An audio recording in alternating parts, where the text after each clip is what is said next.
Hi everyone, and welcome back to a CADReader tutorial series. In lesson 18, we'll introduce the functions for measuring coordinates, angles, and radius in CADReader.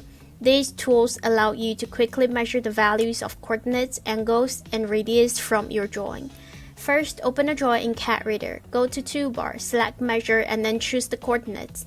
Next, select the coordinate points you want to measure in the drawing to extract the coordinate result. Then left-click to select the display position of the annotation result.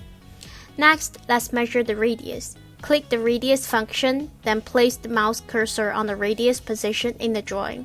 When the cursor changes to a square icon, it indicates that the radius can be selected. Left-click to obtain the radius length. Then left-click to choose display position of the annotation. Now, let's measure an angle. Click the angle function, left-click to select the first line segment, and then left-click again to select the second line segment to obtain the angle between them. After the angle appears, click the left mouse button to select the safe location for the angle. When you're done, you can export the drawing with all of your annotations included. Simply go to Open, Export, and your file will be ready to view or share on any device, phone, iPad, or laptop. You can also send it directly to colleagues or friends.